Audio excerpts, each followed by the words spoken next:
Atos capítulo 20, a partir do verso 17. Glória a Deus. Quantos acharam? Diga amém. Atos capítulo 20, a partir do verso 17. Diz assim o médico Lucas, escrevendo o livro dos apóstolos: de Mileto, Paulo enviou uma mensagem a Éfeso, pedindo aos presbíteros da igreja que se encontrasse com ele. E quando chegaram, Paulo lhes disse: vocês sabem como me conduzi entre vocês em todo o tempo, desde o primeiro dia em que entrei na província da Ásia, servindo o Senhor com toda humildade, com lágrimas e com provações que me sobrevieram pelas ciladas dos judeus. Vocês sabem que jamais deixei de anunciar o que fosse proveitoso e de ensinar isso a vocês publicamente, e também de casa em casa, testemunhando tanto a judeus como a gregos o arrependimento para Deus e a fé em nosso Senhor Jesus Cristo. E agora, impelido pelo Espírito, vou para Jerusalém, não sabendo o que ali vai me acontecer, exceto que o Espírito Santo, de cidade em cidade, me assegura que prisões e sofrimentos estão me aguardando. Porém, em nada considero a minha vida preciosa para mim mesmo, desde que eu completei a carreira e o ministério que recebi do Senhor Jesus para testemunhar o evangelho da graça de Deus.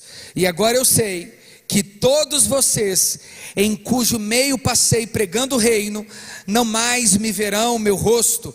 Portanto, no dia de hoje, testifico de vocês que estou limpo do sangue de todos, porque jamais deixei de lhes anunciar todo o plano de Deus. Feche os seus olhos até aqui. Pai, nós queremos agradecer o Senhor por esta palavra. Eu oro ao Teu Santo Espírito, que habita em nós, que possa nos conduzir a esse texto sagrado. Suplicamos para que esta palavra possa transformar a nossa vida no dia de hoje. A Tua palavra que é poderosa, a Tua palavra que é viva, a Tua palavra que é mais penetrante que uma espada de dois gumes. Oramos para que saiamos daqui arrependidos, tocados, chacoalhados, despertados para o louvor da Sua glória. Suplicamos em nome de Cristo Jesus, que assim seja feito conforme a Sua vontade nesta tarde, em nome de Jesus. Você pode aplaudir o Senhor?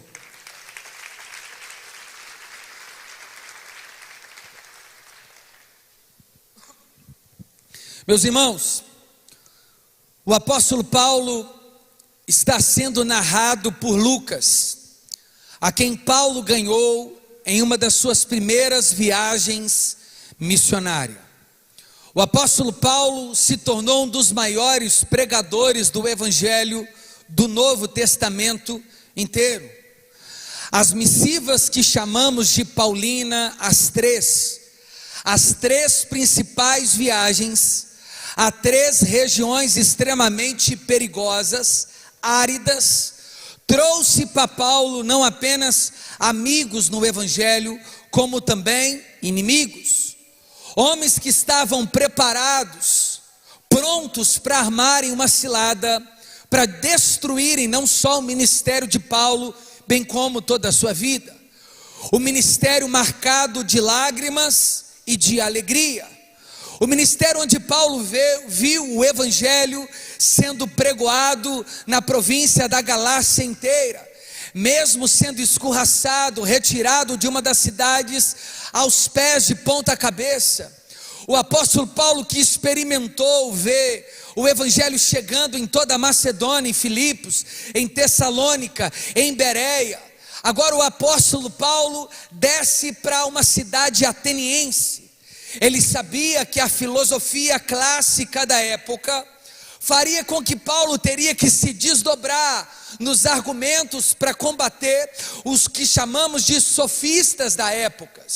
Homens que eram contrário à mensagem que Paulo mais anunciava, a mensagem da ressurreição, a mensagem da encarnação de Cristo e a mensagem chamada da deidade, de que Jesus é 100% homem e 100% Deus. Essa mensagem causava espanto. E de um lado nós temos o sinédrio judaico, que mais deveria fortalecer a propagação da mensagem que Paulo pregava, mas tentava impedir essa mensagem de chegar de casa em casa. Mas isso nos faz compreender o coração cheio de compaixão de um pastor, qualidades que devem permear a vida de um líder. Fato é que é muito possível nós confundirmos entre o rebanho de Cristo, falsos e verdadeiros pastores, falsas e verdadeiras ovelhas. Dentro de uma igreja visível, sempre habitará uma igreja invisível. E o compromisso de Deus não é com a igreja visível, aquela que é apenas nominal, que carrega uma placa. A verdade é que a igreja chamada noiva é a igreja que nasceu em Cristo, se parece com Cristo e aguarda por Cristo Jesus com o seu coração ansiosamente.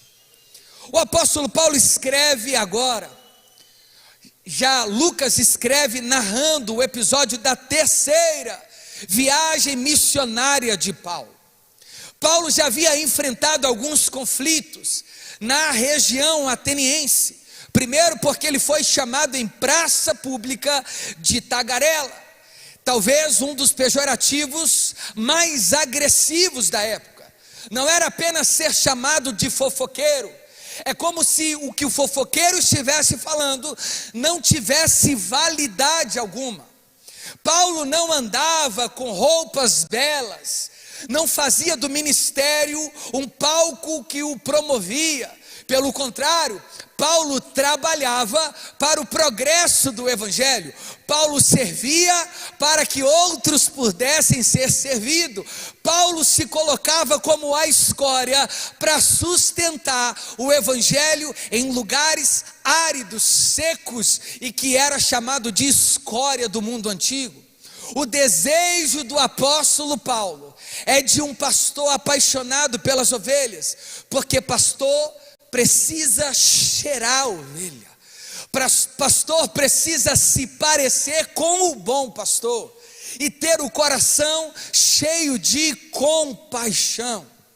É por isso que Paulo agora desesperadamente precisa, depois que ele saiu da região da Ásia, ele pregou na sua terceira viagem missionária, na primeira cidade com o maior templo dedicado a uma deusa chamada Diana, a região ou a cidade dos Éfesos, onde eles publicavam vários livros contendo a literatura do ocultismo, magia negra, bruxaria. Quando Paulo chega com alguns dos seus companheiros de viagem na região da Ásia Menor, alguns começam a dizer e a se preocupar. Os que estão agitando o mundo, eles passaram pela Galácia, eles enfrentaram a Macedônia e chegaram na Ásia. Eles vieram nos perturbar. A mensagem de um pastor precisa ter o teor primário dela como Cristo, o bom pastor, porque não apacentamos para nós mesmos. Pastor não é dono da ovelha, pastor serve as ovelhas. O pastor não fere as ovelhas, o pastor trata as feridas das ovelhas. O pastor não chuta a ovelha, o pastor coloca a ovelha no ombro e volta com ela para casa. E Paulo tem uma consciência de que ele não pastorearia apenas ovelhas dóceis, porque tem ovelha que morde, Paulo sabe que diante da mensagem que ele carrega, que é cristocêntrica, na região da Ásia Menor, Paulo enfrentou um dos maiores perigos do evangelho. Ele foi avisado de que seria traiçoeiramente morto, e por isso mudou o destino de uma das rotas. Irmãos, quando nós esperamos no pastoreio apenas elogios, nós estamos nos auto-sentenciando, porque pastorear é cuidar a fim de receber a recompensa na eternidade, porque nem sempre colheremos recompensa do pastoreio aqui. Lucas diz, a partir do verso 17, de Mileto ficava a mais ou menos 30 quilômetros da cidade de Éfeso. Paulo plantou a igreja de Éfeso, mas outras igrejas do distrito foram plantadas através da mensagem que chegou a Éfeso. Nós temos a igreja de Herápolis. Muito provavelmente quem plantou a igreja de Colossos e Herápolis foi Epáfras, um dos homens que ajudava na caminhada paulina. Talvez Paulo não foi o plantador diretamente de Tiatira, mas em Atos capítulo 16, ao pregar na Macedônia para uma mulher chamada Lídia, no retorno para casa também Tiatira estava na rota do evangelho. Nem sempre Paulo era o principal plantador da igreja, mas a mensagem que era chegada nessas regiões era através do pastor apóstolo Paulo, que ousadamente não escolhia lugares para pregar, porque ele foi escolhido para pregar onde nem sequer ele imaginou estar. A primeira coisa que um pastor tem que ter é que ele não tem vida própria. É Deus e o Espírito Santo quem escolhe o destino pastoral. O pastor apacenta onde Deus quer, e não onde ele acha que é o melhor lugar para ele estar. E Lucas faz questão de dizer que de Mileto, Paulo enviou uma mensagem a Éfeso. Irmãos, da cidade de Éfeso, quando Paulo pregou pela primeira vez, alguns dizem que várias pessoas, mais de 50 mil cópias de livros ocultistas foram queimados em praça pública.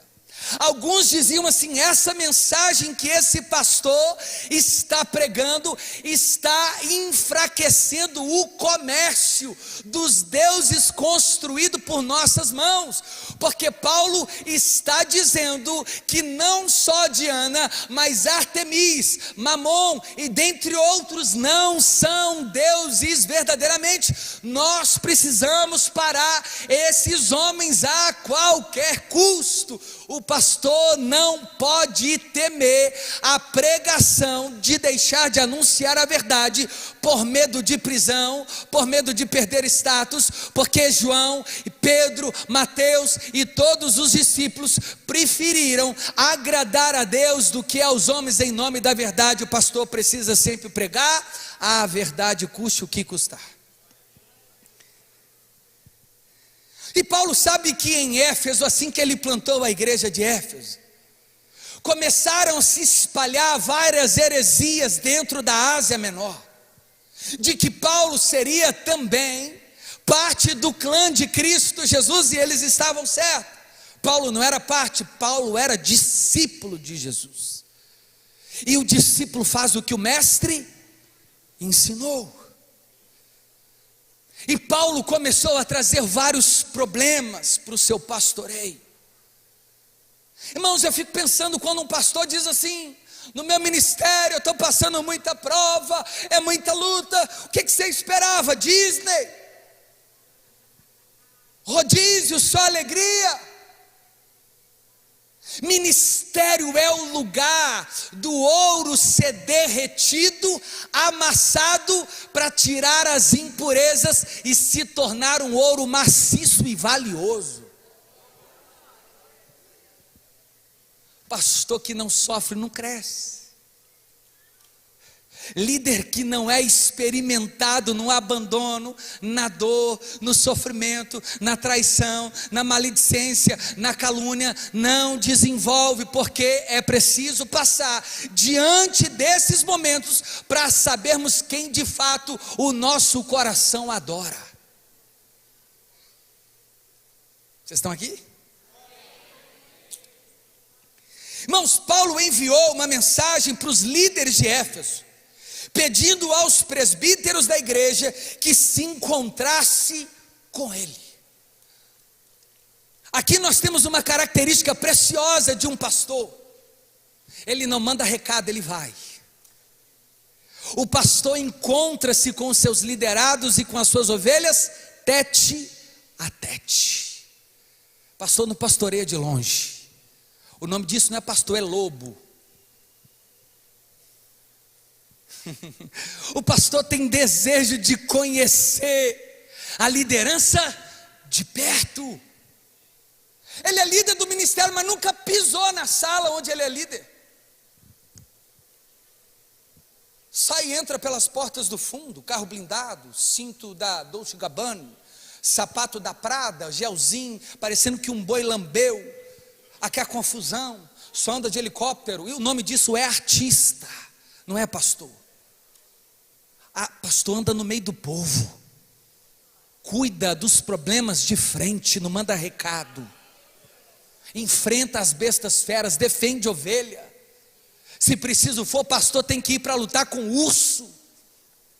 E é por isso que Paulo mandou recado dizendo: eu quero encontrar com a liderança. Não tem essa conversa. Se o problema está na igreja, é problema dos líderes. Então, se o problema é do líder da igreja, o problema é nosso. Porque se um peca, está todo mundo em pecado. Não, mas se um peca, todo mundo machuca junto. A dor do outro é a dor de todos. A ferida de um é a ferida de todos. Então Paulo se encontrou com a liderança. Tem problema que tem que ser resolvido. É pastor, fecha a porta e resolve. Quantos aqui estão entendendo? Isso faz com que o coração do pastor sempre tenha compaixão. Ele mandou chamar a liderança da igreja de Éfeso quando soube dos burburinhos. Irmãos, a gente não pode sair dando crédito sem antes ouvir os lados da história.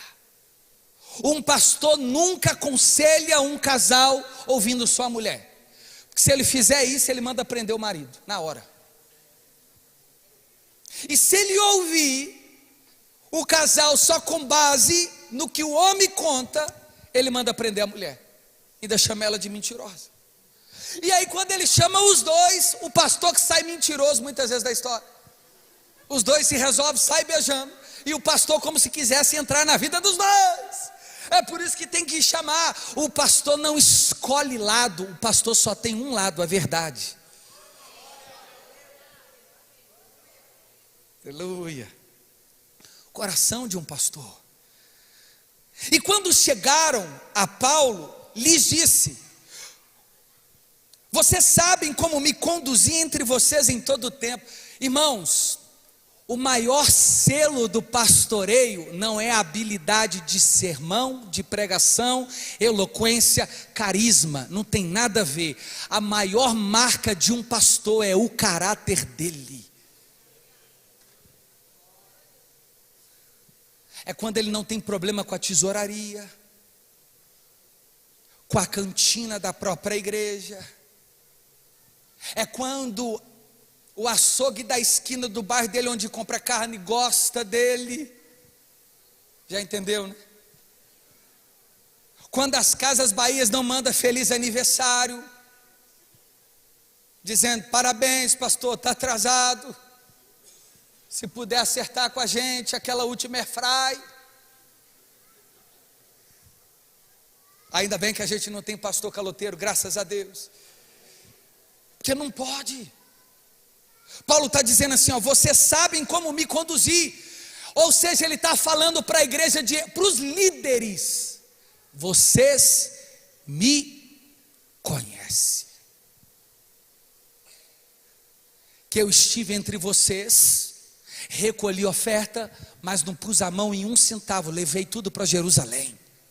Você sabe que em Corinto, junto com Áquila e Priscila, trabalhamos.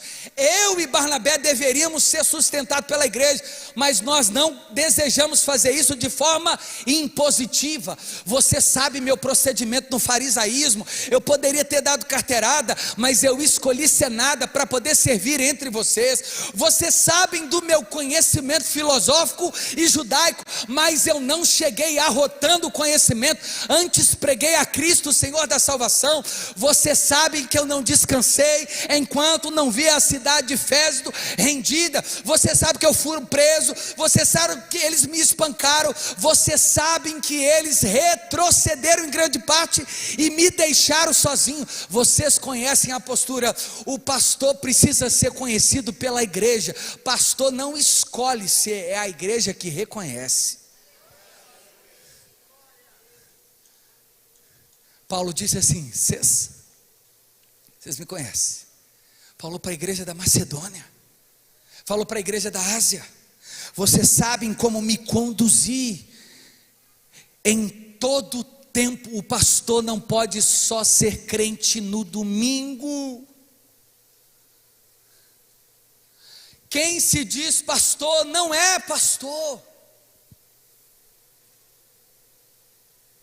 Eu não preciso falar do meu título, porque eu não sirvo por ele, eu sirvo pela vocação.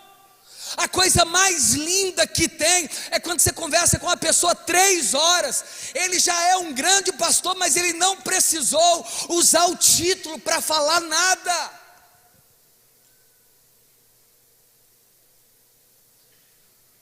Ser pastor não é desejar privilégio. Pastor, como diz Billy Graham, nem se eu fosse convidado para ser presidente da América, eu trocaria a primazia do pastoreio. Paulo disse assim: desde o primeiro dia, vocês sabem da minha procedência. Irmãos, é preciso conhecer, nós precisamos conhecer a nossa liderança todos os dias.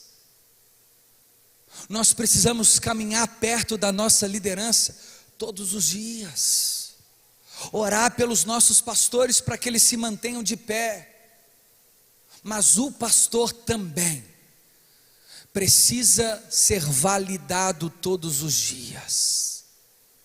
O erro do pastor é mais desastroso do que o de uma ovelha. Ele escandaliza muito mais. Mas Jesus disse: ai desses que escandalizam meu nome. Era melhor se eles estivessem amarrado uma pedra de moinho no pescoço e se atirado nas profundezas, do que esses que escandalizam qualquer um dos meus pequenininhos. Paulo está dizendo: eu me conduzi decentemente entre vocês em todo tempo. Quanto tempo que Paulo ficou na Ásia? 3 anos, sem nenhum escândalo, sendo irrepreensível. Tem gente que começa o ministério em 1 semana, mas dá trabalho como se tivesse 10 anos no ministério. Eu não estou falando em Lagoinha não, porque não tem, né? Que Deus tenha misericórdia de nós. Intensos. 19, aliás, desde o primeiro dia em que entrei na província da Ásia, a chegada de Paulo na Ásia já era uma chegada aguardada. Para muitos, estavam prontos esperando um escândalo de Paulo, os judeus, mas nada encontrava nele. Sabe por que Paulo foi preso, irmãos, a primeira vez? Lá em Cesareia? Porque ele expulsou demônio de uma jovem que estava adivinhando. A primeira vez que Paulo foi preso. Sabe por que Paulo foi preso pela segunda vez? Porque ele também estava pregando o evangelho da ressurreição nas cidades por onde passava. Você podia averiguar a vida de Paulo, não encontrava nada. Esse é o genuíno pastor. Não encontra. Caráter ilibado. Tudo que envolve o nome desse pastor é tudo certo. Não tem problema, não tem corrupção, não tem nada. O coração de compaixão de um pastor precisa marcar a vida da igreja. E ele diz: servindo o Senhor com toda humildade. Não pode ter pastor soberbo. Não tem como um pastor ser orgulhoso. Não tem como. São duas características antagônicas. Ser pastor e soberbo não condiz com o pastor genuíno que as Escrituras nos apresentam. O pastor não atende ninguém, o pastor não conversa com ninguém, o pastor não gosta de ninguém, pastor tudo briga, pastor. Irmãos, é preciso avaliar se é um pastor. Porque o modelo está aqui. Esse é o modelo da igreja primitiva. Servindo, o pastor, ele não é servido, ele serve.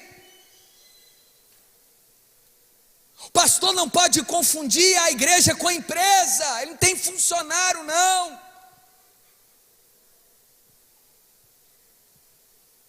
Aleluia. É o pastor que serve a ovelha. O maior exemplo é Jesus Cristo, que lavou os pés dos discípulos, que disse: é preciso que eu venha para servir. Pastor que não sabe onde, tem pastor que não sabe onde é o banheiro da igreja, que nunca lavou. Vocês estão caladinhos, vocês estão bem? O pastor precisa ter um coração pastoral. Ele precisa conhecer as suas ovelhas. Esse é o coração do pastor Paulo. E esse precisa ser o nosso coração de ovelha, quando somos pastoreados por esses pastores. Ele diz ainda: servindo o Senhor com toda humildade, com lágrimas. Se o pastor é incapaz de chorar com a sua dor, me preocupa. Pastor insensível, não funciona, não tem isso. Homem não chora, no evangelho chora sim. Quando Jesus olhou para Lázaro e soube pelas irmãs Marta e Maria que Lázaro morreu, seu amigo, a Bíblia diz o que lá em João? Jesus chorou. O pastor não pode ser automatizado. Não, vamos seguir, bora. Morreu, amanhã faz 2 dias, vamos embora. Não, o pastor senta, chora junto e depois vai. É o primeiro a sentir.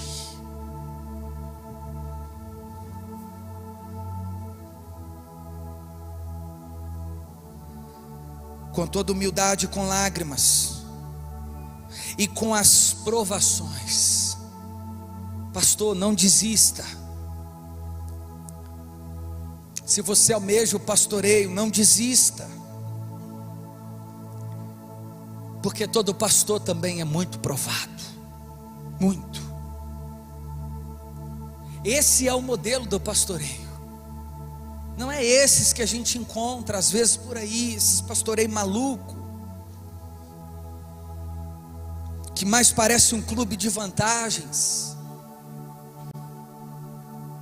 Não, o pastoreio ainda é o bíblico, certo? E ele diz assim: eu estive com vocês, Éfeso, com lágrimas, provações que me sobrevieram pelas ciladas dos judeus. Quem que eram os judeus? Aqueles que eram amigos de Paulo no seu tempo. da mesma religião. A aprovação às vezes vem de dentro, e nós temos que estar preparados para isso e não retroceder. Irmão, a gente não pode generalizar tudo, porque alguém saiu do rebanho, porque alguém vendeu a Jesus, porque o outro negou e falou: todos os discípulos são iguais. Não, imagina se eles dissessem assim: não, todo mundo é traidor igual Judas era, irmãos. Não, as ovelhas precisam saber identificar isso. Não generalize, nem todo pastor é esses que estão nas manchetes. Ainda tem pastor segundo o coração de Deus na sua igreja, ainda tem homens que já amam as escrituras, ainda tem pastores que pastoreiam as ovelhas. Não confundam. Vocês estão aqui?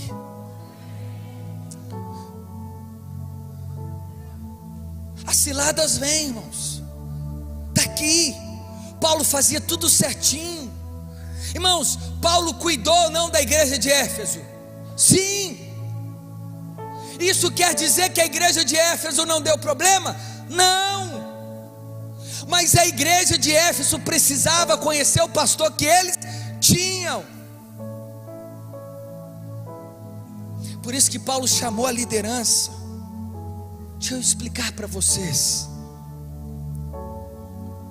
Aí Paulo continuou: vocês sabem que jamais deixei de anunciar o que fosse proveitoso e de ensinar isso a vocês publicamente. Pastor, ensina. Todo pastor deve amar as escrituras. Ele pode não ser mestre, mas ele tem que amar a palavra. E todo pastor também é um evangelista, e ele tem que estar pronto para pregar os seus maiores sermões a 2 ou 3 pessoas, porque Paulo pregava publicamente, e o texto diz: e de casa em casa. Escandaliza. Dependendo do pastor, você chama, ele pergunta quantos membros tem na igreja, porque dependendo da quantidade ele não vai, só prega para grandes auditórios. Ele é mais crente do que o Espírito Santo, que fala com um só.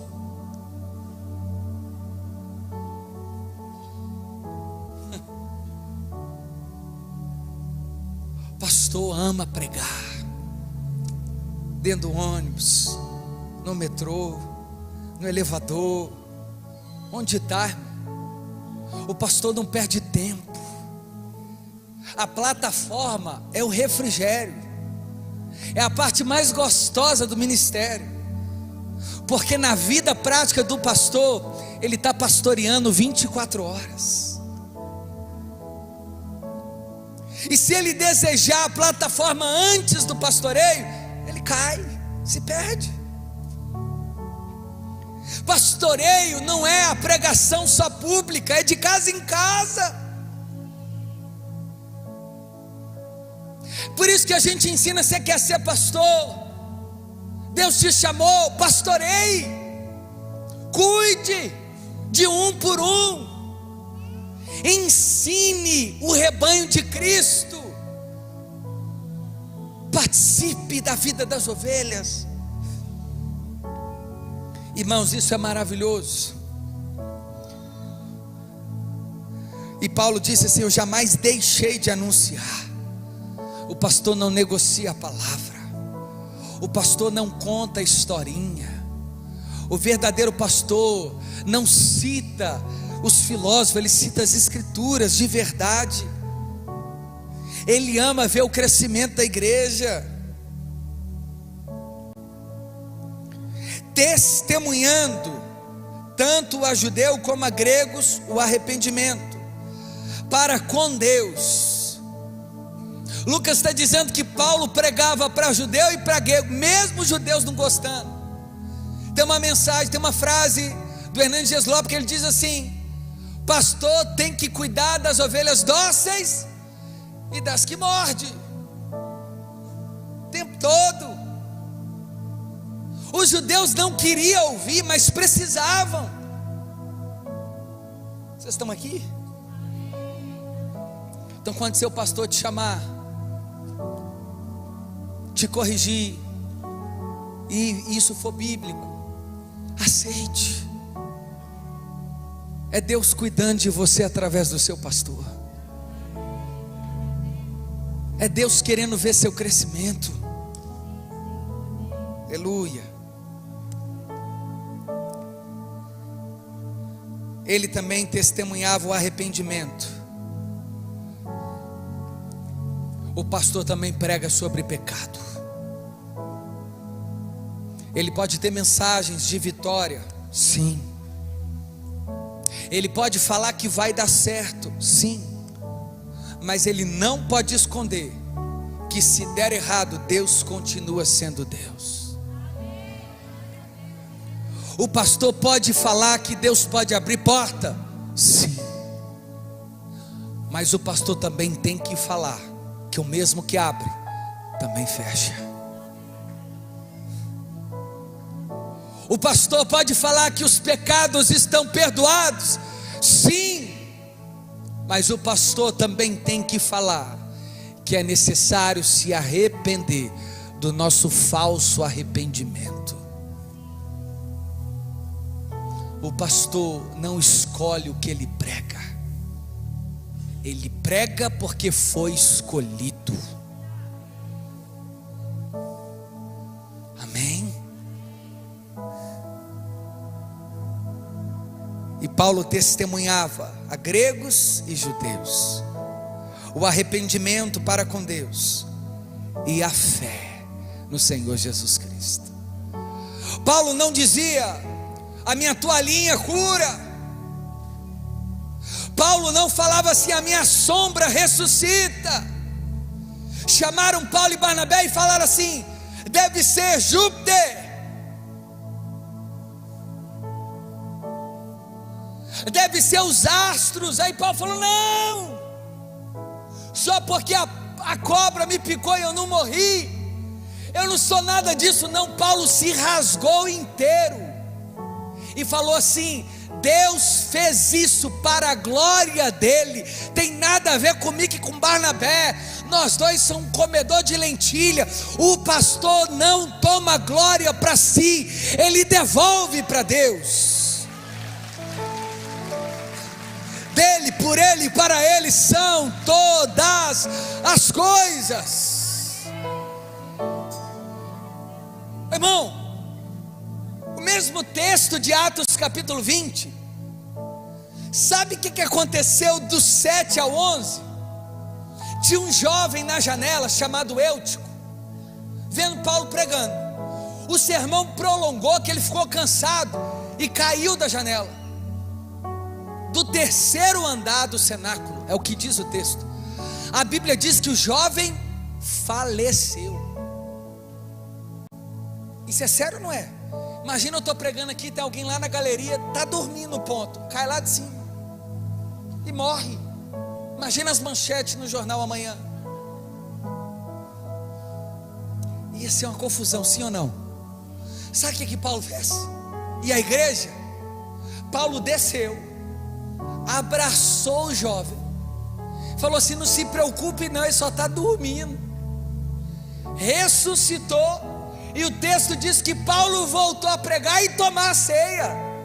O milagre da ressurreição é importante, sim ou não? Sim. Trazer vida aos mortos é importante, sim ou não? Mas a pregação é mais importante que milagre.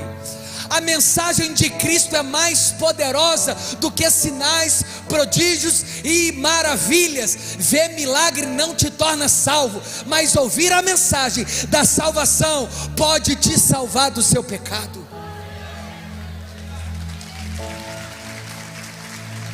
Irmão, olha essa mato, não é eu que estou dizendo não, está aqui. Hoje tem igreja que para o culto inteiro faz, irmãos, de todo o meu coração, não estou duvidando, mas o que você não podia fazer? Meu dedinho, ele ficava só para o lado, aí consertou. O culto todo fica em torno do dedinho que foi consertado, e nada de palavra. Eu prefiro andar com o dedo torto no céu do que ter o dedinho reto e descer para o inferno. A palavra é mais importante do que qualquer coisa no culto. Qualquer coisa. Mesmo se alguém morrer aqui agora e eu ressuscitar pela minha oração, eu não posso parar por causa disso. Eu tenho que continuar pregando, porque a palavra é mais importante. Nós temos que chegar nessa maturidade. Nós estamos preparados para amar a palavra mais do que sinais e prodígios e maravilhas? Lógico que eu sou adepto de ver coisas sobrenaturais, porque também edifica a nossa fé. Se isso acontecesse, eu ia pular, irmãos, ficar extasiado. Mas tem gente que sai de um culto falando mais dos aspectos performáticos do que da palavra. O culto teve milagre, paralítico, cego enxergando, mudo falando. Aí você pergunta: Varão, e como é que foi a mensagem? Irmão, não sei, eu sei que foi fogo puro. Não, mas peraí, que fogo que é esse que não queimou seu coração e que só brilhou os seus olhos? O meu povo perece por não conhecer a palavra de Deus. Vocês estão aqui? Cuidado, irmãos.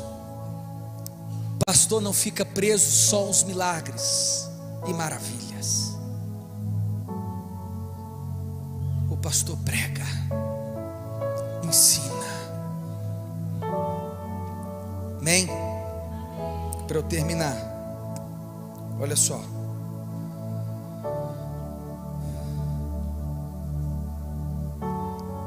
Verso 22. E agora, impelido, o que é impelido? Guiado, tomado pelo Espírito, vou para Jerusalém. Amém? Coisa linda. Mas foi lá onde ele morreu. Imagina o Espírito Santo te acorda de manhã, fala assim: arruma o cabelo, põe sua melhor roupa, que eu vou te guiar. Você vai para a guilhotina. Imagina, irmão. A gente gosta do Espírito que nos leva para viver o sobrenatural, mas a morte ninguém quer. Irmão, que mensagem esquisita, que morte, bate aí na parede. Deixa eu ler de novo. E o Espírito Santo, que Paulo foi impelido para ir para Jerusalém. Paulo queria ir para a festa de Pentecostes, onde foi preso, sua última vez, e que ele teve que implorar a César. De Jerusalém, Paulo saiu algemado.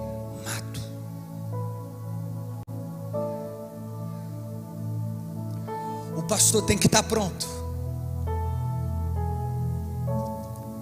para qualquer momento ele sair de um culto preso por não negar a palavra.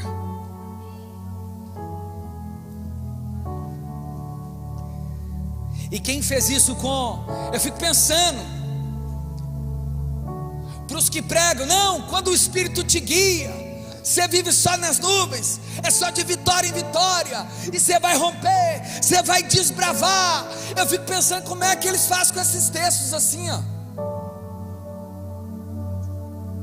Você está cheio do Espírito, e vão falar mal de você, e você vai apanhar lá em Listra, vai ser arrastado em Derbe, vai descer pelo cesto em Damasco, vai ser chamado de tagarela em Atenas, vai ser picado em Malta, vai ser escorraçado em Jerusalém, vai ficar preso na Cesareia, depois vai ficar preso em Filipos, depois vai ir para Roma. Não vai ter pão, não vai ter capa, não vai ter livro. Levanta a mão, quem quer ser cheio do Espírito Santo para essa missão, vai, recebe, recebe, recebe. Aí ninguém recebeu.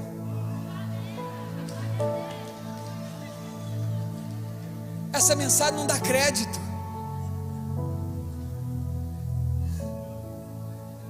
É o Evangelho. Ai, irmãos, eu não estou pregando miséria, tristeza e provação, não, irmão. Não é isso não, eu só estou pregando o que o texto está dizendo. O pastor não escolhe só a parte boa, ele prega todo o livro sagrado. E o cristão ouve o que é preciso. Amém, irmãos? Irmão, eu nunca vi a campanha do avivamento para ser preso. Ai, Tiago, nada a ver.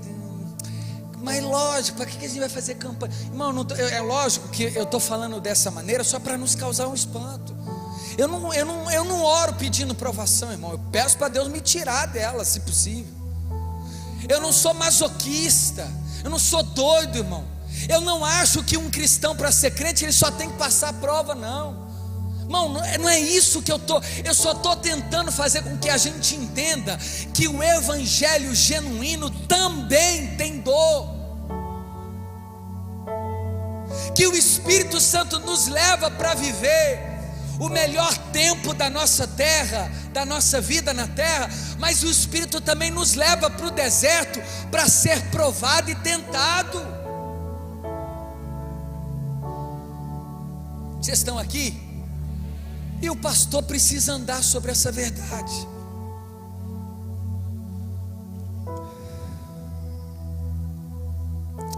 Ai, irmão, essa mensagem mexeu demais comigo. E no verso 23, e ele fala assim, e agora impelido pelo Espírito para Jerusalém, não sabendo o que ali vai me acontecer. A gente não pode escolher a segurança o tempo todo. O pastor pensar assim, não, eu vou sair desse ministério para ir para esse aqui, porque ali eu tenho mais segurança pastoral, como se fosse uma carreira.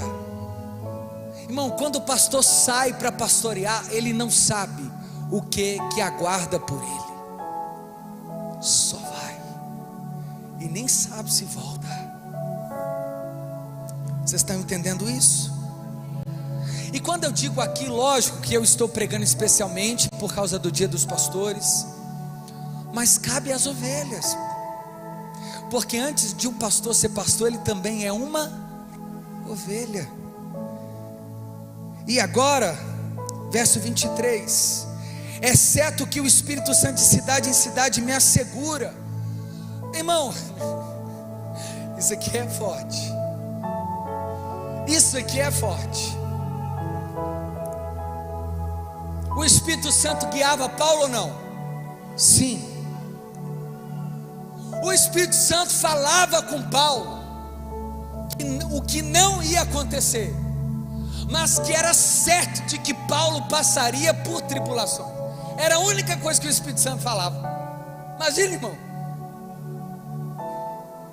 Se você, irmão, isso aqui é para crente de verdade. Antes de você entrar num projeto, Deus falou assim, vai dar errado, mas pode entrar que eu sou com você. Mas como assim? Então não vou nem entrar não, hein? Não, mas está dando errado na sua ótica, na minha está dando certo.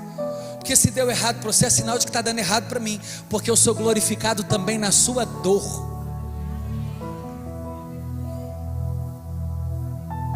Tem essa de que crente não chora, não sofre, não passa por doença. Então rasga os textos onde tudo isso acontece. Amém? Aqui a palavra que ele usa, exceto que leia aí, verso 23, exceto que o Espírito Santo, de cidade em cidade, me assegura que prisões, a segurança de Paulo, que ia ter prisão, sofrimento, estão à minha espera. Oh, Paulo, seu salário para ser pastor, sofrimento e prisão. Partiu, pastor, pastoreio, partiu, hashtag Éfeso. Sim, irmãos, mas Deus era com Paulo, porque ele sabia que ele podia sofrer aqui, mas para onde o coração dele já estava, não tinha mais tristeza e dor, morte e choro, nunca mais, tristeza e dor.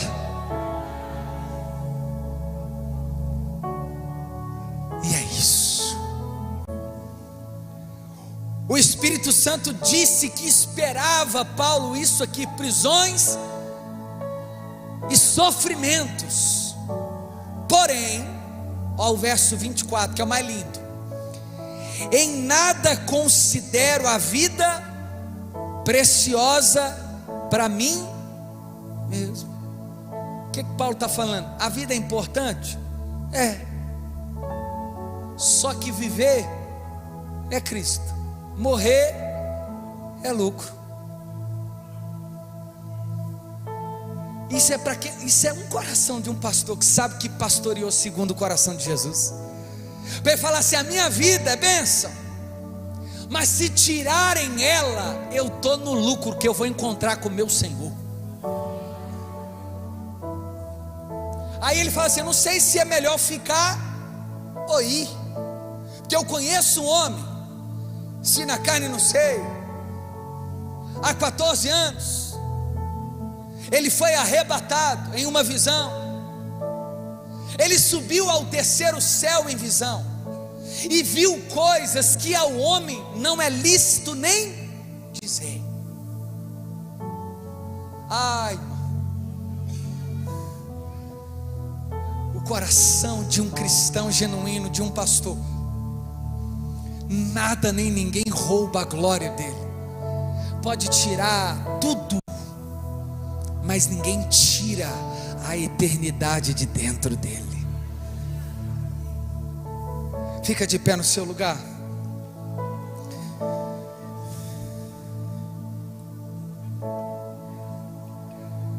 Eu não considero a minha vida por preciosa, desde que eu complete a minha carreira. Irmão, se Paulo escrevesse uma biografia da sua carreira, não ia vender nem na leitura, porque tinha que chamar assim, ó, carreira do insucesso. Morreu sozinho, pediu a Timóteo para ver se levava livro para ele, quando ele já estava pronto para morrer. Morreu com frio porque ele pediu a capa. A carreira de Paulo, irmãos, teve que trabalhar para pregar o evangelho, foi refutado como apóstolo em Corinto, descredibilizado. Os fariseus perseguiram ele, alguns falsos cristãos mais ainda.